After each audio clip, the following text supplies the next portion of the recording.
12 years ago, during Thanksgiving in the suburbs of Chicago, one sentence reshaped everything I believed about family.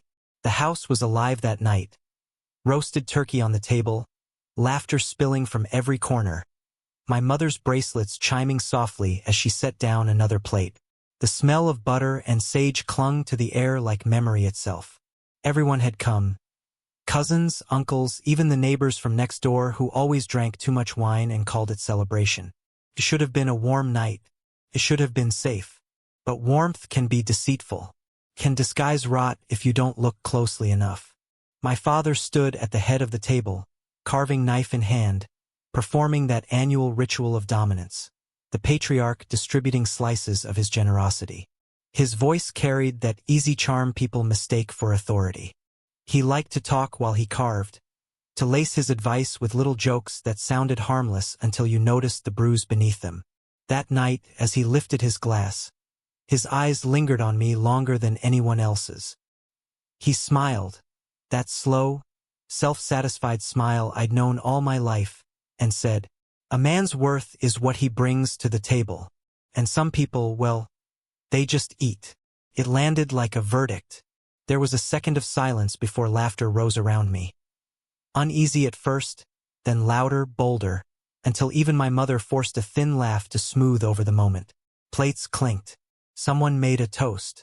The noise returned, but I was no longer part of it. I sat there staring at my plate, at the food I could no longer taste. I was 20 years old, but in that instant I felt 12 again, small, useless, waiting for a father's approval that would never come. He kept talking, of course. He always did. Jokes about ambition, about kids these days who mistake comfort for achievement.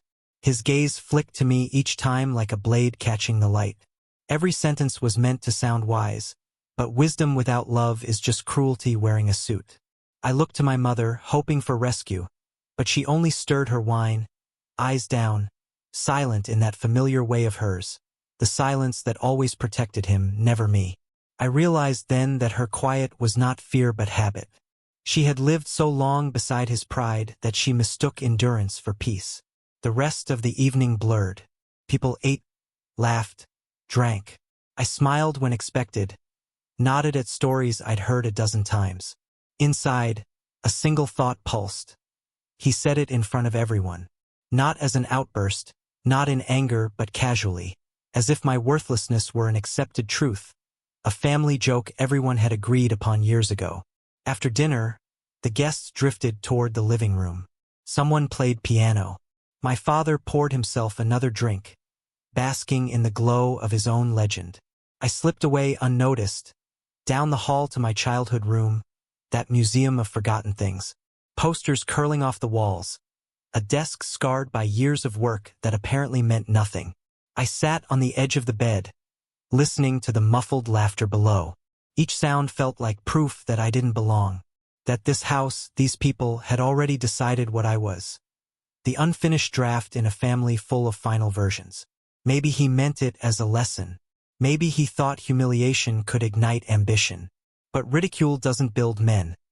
It breaks them in quieter, slower ways. I remember packing deliberately one bag, no noise, a few shirts, a coat, my sketchbook, a photograph of my mother taken long before she forgot how to look at me without apology. I didn't leave a note. What could I write? Don't wait up. I've finally learned my value. Outside, the air bit hard and clean. The suburban streets were empty, washed in orange light. Somewhere behind me, the house still glowed, full of people who would never notice one chair left empty. I walked, past lawns trimmed to perfection, past mailboxes with names that still meant belonging. My breath fogged in the cold, each step quieter than the one before. I wasn't running away, not really. I was walking toward something I couldn't yet name, the simple dignity of absence. When I reached the main road, I turned once, half expecting to see a figure at the door, a shout cutting through the night. "Come back." I didn't mean it, but the house remained still. Laughter leaked faintly through the windows, warm and careless. They were already telling new stories. That was when I understood what exile truly is. Not distance, but irrelevance. A car passed, its headlights slicing across me, and for a moment I saw my reflection in the dark glass of a store window. A man half-formed, carrying too little to be missed. I almost laughed at how cinematic it looked, like some cheap redemption movie beginning with heartbreak. But this wasn't redemption. It was revelation. I reached the bus station just before midnight, bought a ticket with the little cash I had. The woman behind the counter asked, "One way?" I nodded. I didn't know where I was going. I just knew it had to be a way. As the bus pulled out, I watched the city shrink behind me. The glowing windows, the towers, the small, cold constellations of suburban lights. Somewhere inside that grid sat the house where my father's voice still ruled like gravity. I thought of his words again. A man's worth is what he brings to the table. Maybe he was right in a way he never intended. Because that night I brought something to the table too, silence. And in that silence, I began the long work of rebuilding myself without his blueprint. By dawn, the landscape outside had turned to fields glazed with frost. The bus was nearly empty. I leaned my head against the window, the glass cold against my skin, and whispered a promise only I could hear. One day you'll see what your lesson cost. It wasn't vengeance I wanted. It was proof that I could exist without his permission, that worth could be self-made, even if it had to be built from the wreckage of that night. That was the beginning. The moment home became a stranger, and I became something almost like a man. I began again from nothing. No applause, no safety net, just the echo of a slammed door 12 years behind me. The first place I found was a small room above a bakery. Cheap, damp, walls the color of tired smoke. The kind of room where every sound from the street pressed through the thin glass. Sirens, arguments, laughter. I learned quickly that the city didn't care about anyone's story. It just watched you fall or climb and kept moving either way. I worked wherever the hours were long and the pay immediate. Mornings as a barista, afternoons delivering furniture, nights cleaning offices after people richer than me went home to their warm beds. My hands blistered, my back stiffened, but exhaustion was easier to bear than humiliation. The grind was pure, impersonal. No one expected affection from you. They just wanted the job done. In the evenings, I studied design at a community college downtown. I wasn't gifted, just stubborn. I'd stay in the computer lab until the janitors turned off the lights, tracing lines, learning symmetry, trying to find beauty inside rules. There was something holy about creation that didn't depend on approval. The city was indifferent, but that indifference became my freedom. I didn't have to prove anything to anyone. No one here knew my father's name or the way he looked at me like debt he'd never recover. In a place where nobody cared, I finally started to breathe. The years blurred together, work, study, repeat. I stopped counting birthdays. I sent no letters home. The silence between me and my family grew thick enough to feel like safety. My mother called once, years later, her voice cautious, asking if I was eating well. I said I was fine. She started to mention him, my father, but stopped herself. We both knew there was no language that could cross that distance. One winter, a small studio downtown hired me as an intern. They specialized in retail spaces, clean lines, sterile perfection. I swept floors at first, fetched coffee, stayed invisible. But I watched. I absorbed every detail. How light can make a room feel honest. How space can whisper power. I started to design after hours, leaving mock-ups on the creative director's desk like a thief trying to return something stolen. He never said thank you, but one day he asked me to stay late to help on a client pitch. That pitch became my first real project. By the time I was 28, I had my name on a door, a modest paycheck, and a tiny apartment overlooking the gray sprawl of Chicago. Money didn't change me. It just made the silence quieter. Sometimes, when I walked home past restaurants full of families, I'd catch myself staring through the glass at fathers laughing with sons, mothers smiling at nothing, the small, ordinary gestures of people who belong to one another. I told myself I didn't envy them, that solitude was cleaner. But envy is a ghost that hides in pride. It visits when you least expect it. I tried dating half-heartedly. None of it lasted. Most women wanted to talk about childhoods, about roots, about family. I didn't have stories that fit the tone of candlelight. You can't tell someone over wine that you were built from rejection. They start looking at you like a project. When I finally left Chicago for Seattle, it wasn't for ambition. It was escape. I wanted a horizon wide enough to forget the old one. The ocean had that kind of mercy. I found a small house near the coast, old and quiet, where the air smelled like salt and distance. I painted the walls white, filled the shelves with sketches and books, and let the sound of waves replace human voices. By 32, the studio I had built with 2 friends had *N to thrive. We designed offices, lobbies, galleries, spaces meant to make people feel something without knowing why. Sometimes, when clients complimented my work, I'd smile and think, he'd never understand this kind of worth. For years, I lived like that, steady, almost peaceful. I'd wake early, run along the cliffs, work until night, fall asleep to the rhythm of the tide. The only sound from my old life was the faint ringing of unanswered calls. My father's number had long since been deleted, though sometimes I'd imagine what he'd say if he saw the life I'd made. Probably nothing.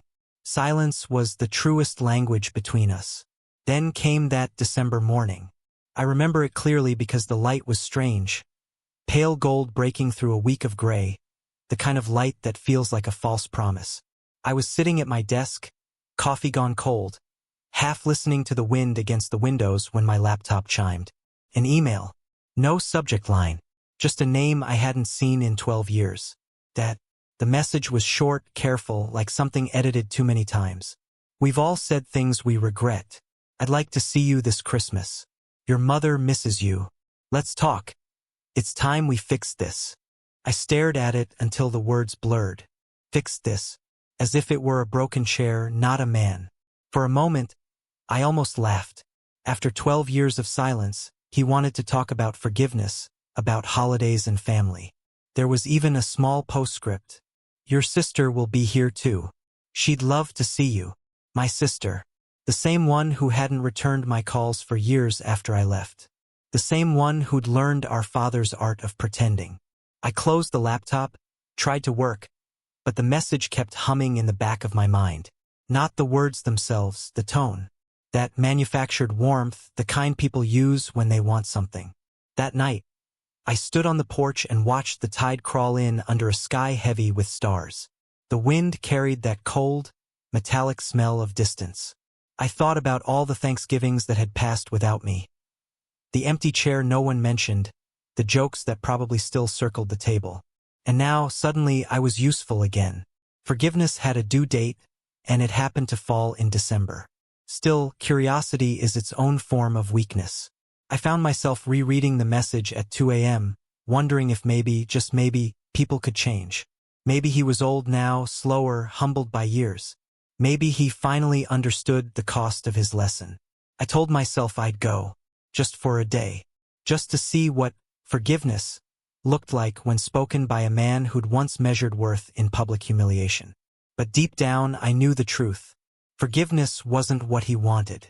It was currency, and I was being invited back to the table not as a son, but as an investment with interest due. That night, I didn't sleep. The waves kept breaking like clockwork against the rocks, each one whispering the same question. Are you ready to see what they've become without you? I wasn't, but I went anyway, because some debts need to be seen before they can be erased. Returning after 12 years felt like stepping into a photograph that had been fading quietly in a drawer. The airport smelled the same. Coffee, metal, exhaustion. But Chicago itself seemed smaller, flatter, as if the years had shaved off its edges. I rented a car and drove through neighborhoods that used to define my world. Everything looked familiar but wrong, like a dream mimicking memory. The closer I got to the old house, the slower I drove. The streets were narrower than I remembered. The trees older. The house itself stood at the end of the block, its white paint turned to a dull gray, the porch sagging slightly, as though time had finally bent its spine. My mother answered the door. She looked smaller too, her hair thinner, her smile stretched by effort more than joy. You look good, she said, though her eyes flicked over me like a stranger's. Behind her, the smell of roast and candle wax floated through the hall. My father's voice echoed from the dining room, measured, commanding. He greeted me with a handshake instead of an embrace. His grip was firm, polite, almost professional. "You made it," he said, as though I were a guest arriving for a business dinner. My sister, Anna, stood nearby, her smile bright but her eyes cautious. There were new photos on the walls.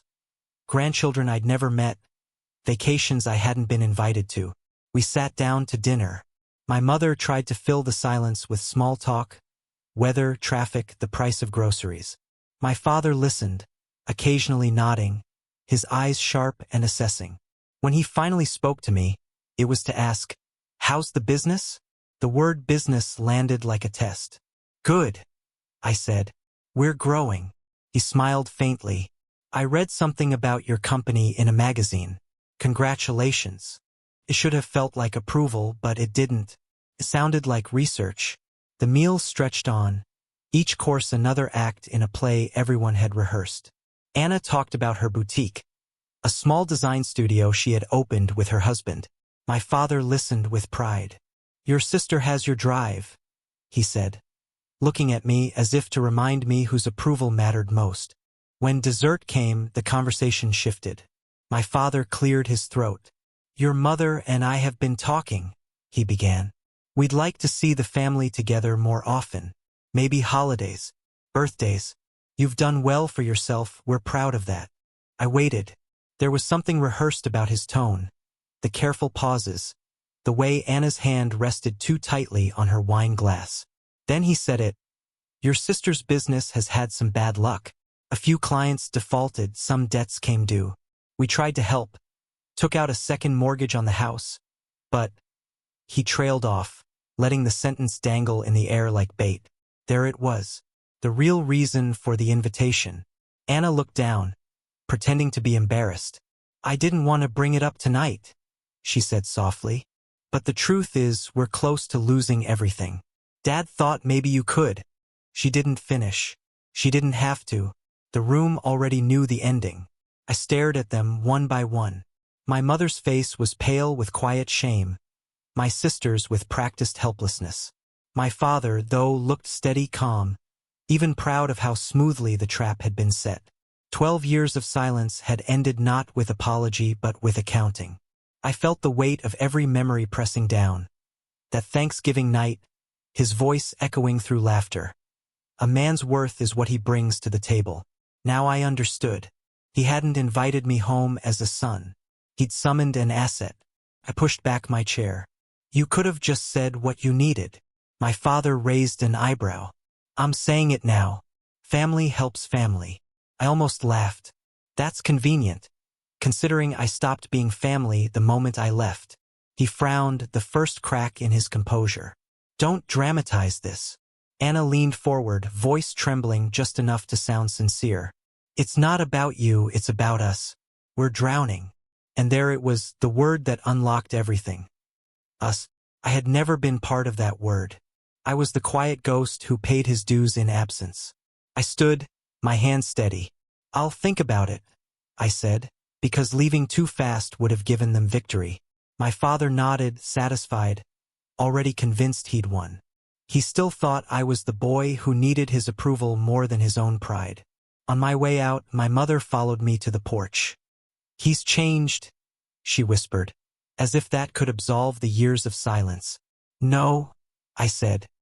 "He's just older." She didn't argue. She only touched my sleeve like she was trying to remember what affection was supposed to feel like. That night, I checked into a hotel downtown. The room smelled of disinfectant and anonymity. Perfect. I poured a drink, sat by the window, and opened my laptop. It didn't take long to find the truth. A friend in finance owed me a favor. Within hours, I had the documents. My father's mortgage renewal, Anna's business loans, the pattern of missed payments. They hadn't just stumbled into trouble. They'd been sinking for years, hiding the evidence behind that same pride he once used to humiliate me. When the report arrived, I stared at the numbers until they blurred. Everything I had built, every sleepless night, every hour of labor, had turned me into the thing he always measured worth by. I had become valuable. not as a person, but as proof that his bloodline hadn't failed completely. Around midnight, I walked outside. The wind off the lake was sharp, clean, merciless. I thought about driving back to Seattle, about vanishing again and letting the silence finish the work it started. But part of me wanted them to see what real worth looked like. Not the kind that could be borrowed or mortgaged, but the kind that walked away without leaving anything behind. The next morning, I called my father. "Let's meet," I said. "Tomorrow. Somewhere neutral." He agreed instantly. Relief flooded his voice. He still believed the world moved on his schedule. I hung up and looked out over the waking city. The streets shimmered with frost, the skyline pale against the rising sun. For the first time in years, I didn't feel anger. I felt something colder, precision. They had invited me home to collect on a debt. What they didn't realize was that I'd already paid in full a long time ago. The bill was theirs now, and I intended to deliver it personally. We met a week later in a cafe that smelled of burnt espresso and old ambition. It was downtown, halfway between his house and the hotel, neutral ground, if such a thing exists between a father and the son he broke. He arrived early, of course. He always did. Being early made him feel in control. My mother sat beside him, eyes tired, hands folded. My sister arrived a few minutes later, carrying a leather folder that didn't belong to her. The family united, framed by cheap Christmas lights and forced civility. I sat across from them, the table between us as clean and cold as a courtroom bench. For a while we spoke of nothing. Weather, the traffic, how time flies. Felt like watching strangers rehearse affection. Then my father cleared his throat. "So," he said, "did you have a chance to think about what we discussed?" He said it lightly, but the calculation in his voice was surgical. I looked at him, the same careful posture, the same confident tilt of the chin. Age had softened his features, but not his arrogance. "I thought about it," I said, "and I did some research." Anna shifted in her seat. "Research?" I reached into my bag and placed a folder on the table. "Your research," I said. Their eyes followed my hand as I opened it. Mortgage statements, business loan summaries, unpaid taxes. I'd highlighted the dates, the interest, the quiet desperation hiding behind polite language. My sister's face drained of color. My father's didn't. He just stared, jaw tightening slightly, as if numbers themselves had betrayed him. "I wanted to understand exactly what I was being asked to save," I said. "Turns out it's not just a business problem. It's a pattern." My mother whispered my name, but I didn't stop. "You took out a second mortgage on a house you already couldn't afford. You signed as guarantor on Anna's business loans. You lied to the bank about your income." His voice stayed calm, almost cold. "You have no right to dig into my affairs." "You made them my affairs," I said. "You invited me here under the pretense of reconciliation. But this," I gestured to the papers, "this is what you really wanted. Not forgiveness. Funding." My sister's voice cracked. "It's not like that. I didn't know he mortgaged the house. I thought." "You thought what?" I asked. "That love was collateral? That if you smiled enough, someone else would pay your debt?" She looked down. My mother's hands trembled around her coffee cup. For once, my father had no words ready. The silence was thick, almost holy. Then I reached into my jacket and placed a check on the table. His eyes flicked to it immediately. It wasn't much, a small, deliberate sum. I had written it that morning, knowing exactly what it represented. "That's the amount," I said quietly. "You once spent on a Thanksgiving dinner 12 years ago, the night you taught me my worth. Consider it repayment, interest included." My father's face hardened. "You think this makes you righteous?" "No," I said. "It makes me even."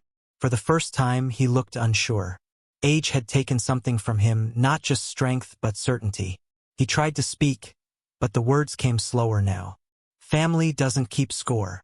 Family doesn't issue invoices either," I said. He pushed the check back toward me. "I don't want your money." "That's good," I said, standing. "Because you can't have it." I turned to my mother. "I wish you peace," I said softly. "You deserve that much."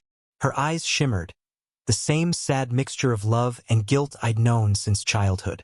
She opened her mouth, then closed it again. There was nothing left to say. I left the cafe without looking back. Outside, snow was beginning to fall, small, silent flakes that melted the moment they touched the pavement. Each one felt like a fragment of noise falling into quiet. Back at the hotel, I sat by the window watching the city dissolve under the storm. For the first time, I felt no anger, just stillness, a hollow calm that comes after years of noise, the kind of silence that doesn't ask for forgiveness or explanation. The next day, I wired a donation to a scholarship fund for young designers. Kids from small towns, people like I once was, building their worth from scraps. I called it the Coastline Initiative, named for the place that had saved me, the sound of waves replacing applause. I didn't do it to feel noble. I did it because creation had always been the only form of revenge that didn't rot you from the inside. A few weeks later, a letter arrived at my studio in Seattle. No return address, but the handwriting was my mother's. Inside was a photograph. The old house, snow piled against the porch, the shutters hanging crooked. No words, just the image. I stared at it for a long time before setting it in the drawer. Some ruins are better left untouched. Sometimes, late at night, I still hear his voice, that single sentence that shaped everything. A man's worth is what he brings to the table. Maybe he was right in a way only failure can be. Because I did bring something. Not money, not forgiveness, just proof that I could stand without him. Worth isn't inherited. It's built, piece by piece, in the quiet labor of becoming someone no one believed you could be. I don't hate him anymore. Hate requires energy, and I've spent enough of that already. What I feel now is colder, simpler detachment, the clean edge of distance. Every December, I drive out to the coast. I park by the cliffs and watch the tide erase footprints from the sand. Sometimes I imagine him standing beside me, older, frielier, asking if I ever forgave him. And in my mind, I always answer the same way. Forgiveness is just another kind of debt. And I've paid enough. When the wind rises, I whisper a question into the waves. The same one that's haunted me since that night 12 years ago. Was I wrong to walk away? The ocean never answers. It just keeps moving, indifferent and endless, as if to remind me that peace isn't something you win. It's something you build in silence, in labor, in the courage to leave the table and never look back.